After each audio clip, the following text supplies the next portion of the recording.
Hey guys, welcome back to the farm. Hey, top 5 things we changed after taking the farm over 1 year ago this month, my brothers and I. I've had some time to really think and realize what we've done over the past year, and a lot of it was done in January, February, March of last year. Before I get into that, I want to give you a rundown on how this past week went. Haven't seen you in about a week. Very, very cold in Michigan. I think the whole country experienced that, but we had negative 15 degree temps, and it's icy. It's slick to this day, but it's finally subsided. Got no hat or gloves on, but we did get a few things done. I ended up wearing a hole in that new mixer, new used mixer to me. My brother had to weld a couple patch panels on the inside of that. Worked on that 6.0 2002 Silverado or GMC that I got in the shop, my new truck. Cab corners and rockers are on, and I had a cow come down with milk fever. I had her in the pen. I had to give her an IV, and ended up working out. She ended up taking to the fluids, and she ended up getting up, so that was a good thing. Now on with the 5 things that we changed when we took the farm over. Number 1, and I'm going to walk around the farm here and give you a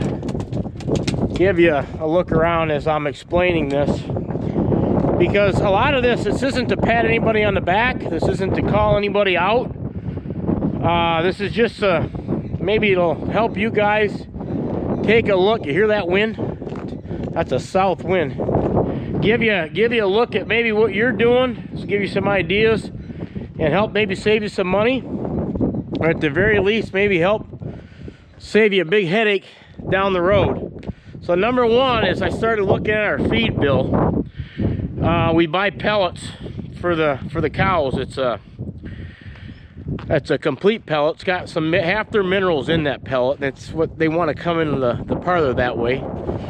Well, that's price per ton. You guys know that. And I was getting about 10 ton a month. And I started calling around the prices, talked to one brother, and he just said, well, they're more than likely pretty competitive. I doubt we're getting ripped off, you know.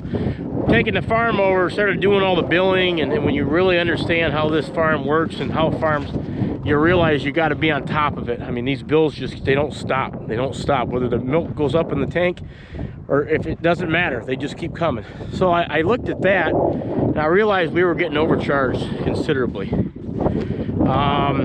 Went through a couple of different people, met with them. It took me about a month and a half, and finally got Steve Good.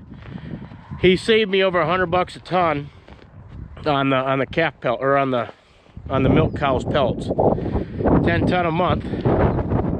You do the math. That's $1,000 a month. That's $12,000 a year. Now we also get same stuff. So I was pretty opened my eyes up a little bit, and a little upset about it when I found out about it. But hey, better late than never. So then we also get calf pellets. I think they're like 18%. You guys would know that if you're a farmer, but those are even worse. I was getting hit 150 over on the calf pellets. This is my heifer ag bag. How fresh that is. Just see it. Got a little chunky because she froze, but catching that west wind. But so the calf pellets, we only fill that bin for the calf pellets probably 4 times a year, but still, I calculated about a $15,000 a year savings just by checking out what I was doing. And it took some time. And then when you pay early for that feed. If you set up an ACH direct deposit type deal, you get 3%. This other company we had 3% too if you paid. But by the time you mail it in and stuff, you never got it. So by the time I set the ACH up and did the whole deal, big savings. So that was number 1. That was the biggest. So just check around, even if you know some of the people that you're dealing with. It don't hurt. It does not hurt to just double check. That was number 1. Okay, second thing, number 2 on the list that we changed was the insurance for the whole farm. And that's That's your umbrella policy for all the equipment. All these buildings, the feed storage you have, that's on there. Multiple vehicles, semis, semi-trailers, 5 houses. That's myself, my 2 brothers, my dad, and then my dad's the old farmhouse that he grew up in, and then we grew up in. So that's 5. It's a big policy. And we had a catastrophic hail damage a couple years back, if you guys have been on the channel. Well, when that happens, it was such a massive, we were in the red. It hit, and we ended up getting new roofs on the buildings, and that was all fine. It went through pretty well. Catch that wind. That wind's kicking up. And what happened was, when that happens and they pay it out, then they'll either gonna spike your rate or drop you. Well, they didn't drop us, but they spiked our rate. So I had a guy that had been coming around. Guys will come around when you guys know, if you got a farm policy this big, they're always trying to get in with you. Well, this guy I had built a small relationship with, little by little, and I said, okay, fine, take a look at it. Well, he's got to get pictures of all these buildings. He's got to get everything you've got. I mean everything. And it takes time, and that was months. This didn't happen probably until May, I want to say, but I mean everything. And by the time it's all said and done, a couple of our heifer barns weren't even on our old policy, because I had to share the old policy with him. Wasn't even on a policy. And what he found out was, which is probably very common, we were underinsured. And because the policy hadn't changed since probably 16. My mom was dealing with someone out of the city, and this guy deals strictly with farms, grain elevators, butcher shops, ag type stuff. So 2 heifer barns weren't even on there, and the replacement costs on these buildings. Now this is, you know, God forbid if the tornado come through here, but you want it right. And then he had 3 of the 4, three houses, my house and my 2 brothers, they're all farmhouses, but they had them insured for the exact same price. And I got to know this guy pretty well, and he just said, you know, they're very similar, but you know, I've got that new barn on my house. He's like, there's just no way that they're exactly the same. He's like, so that just tells me they weren't doing their due diligence. And just, it sounds a little small, but he's got them all insured now, and they're all for different prices. They're similar, but so all said and done, we raised the prices on the barns. Like, in this, I'll tell you, we didn't save any money on this policy. You know, it might have went up a little bit, but he increased, like this building here is probably, I don't know, but probably insured for $120,000. Everything went up. The houses went up, and just because, and then even with the cattle, if you guys farm, or even if you don't farm and you just, everybody here eats meat, I would hope, the cattle prices are through the roof. So I made sure our replacement costs on these cows, let's say, because there was a tornado up north years back and it leveled the whole place, and he knew about it. Say you lose all your cows, well, they're not, a milk cow is not $1,000 anymore, and the calves are $500 a piece. So I raised that costs us a little bit, but I'm at the point now, once we take a farm over like this, 3rd generation, I want to take care of the farm, I want to grow the farm, but the main thing is don't go backwards. And that's like the most thing on my mind, the forefront. You remember that grain head that we ran into a boulder with?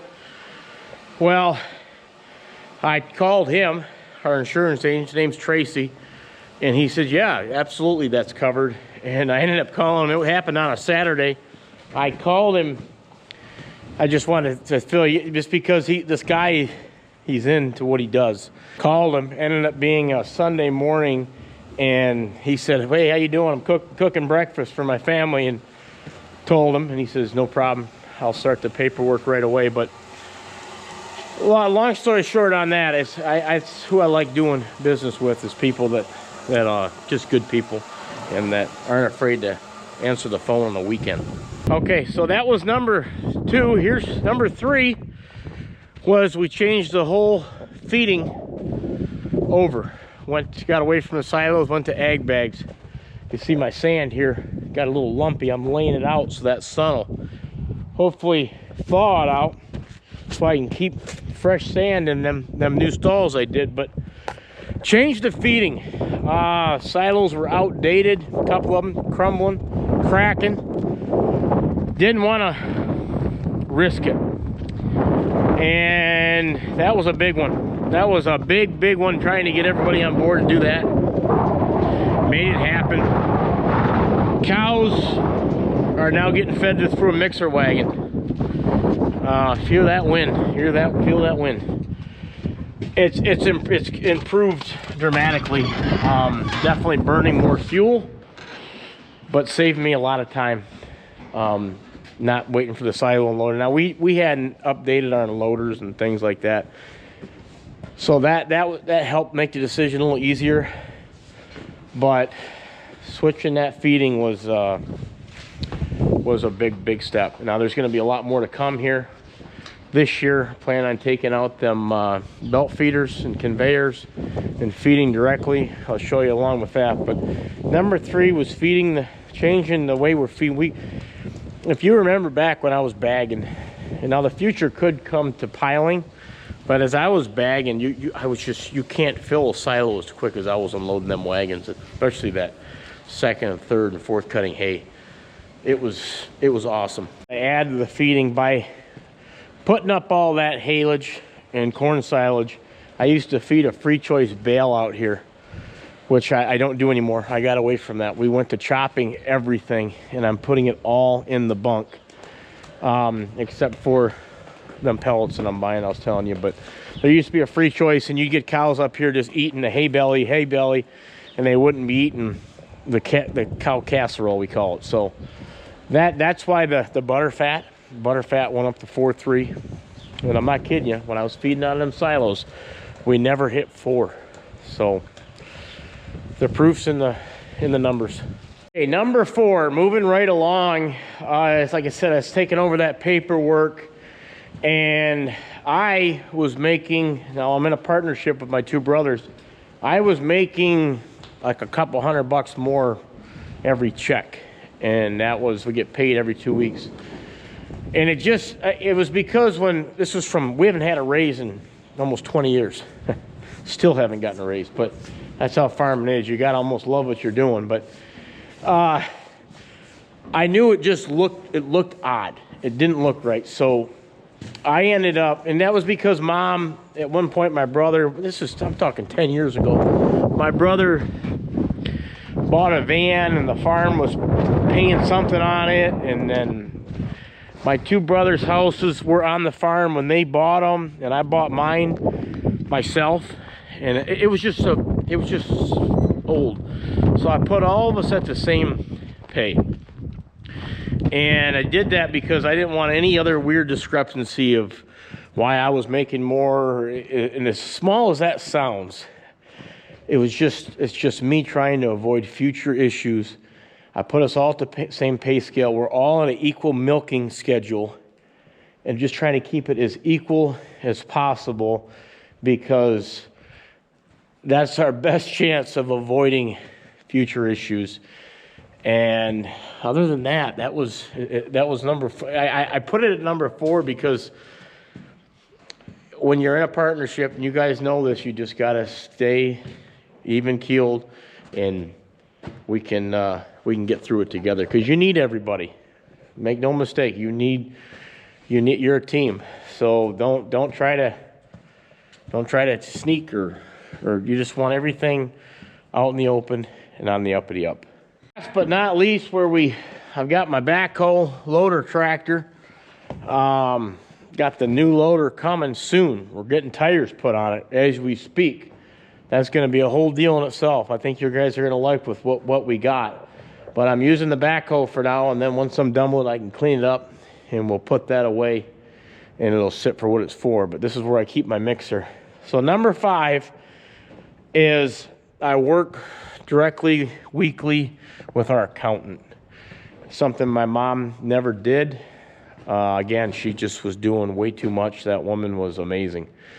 But we're very busy.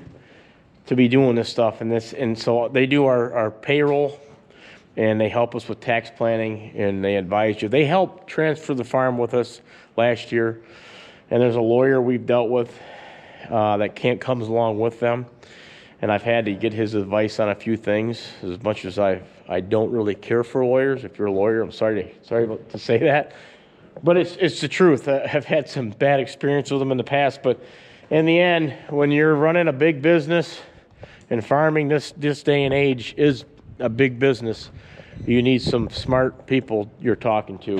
And with the accountants, I talk with them probably weekly, and I don't have time to be doing, I mean, the QuickBooks, if you guys run a business, you know that. You can do QuickBooks and you can do the payroll, and it's fairly simple, but this way it just gives me time to focus on what I'm good at.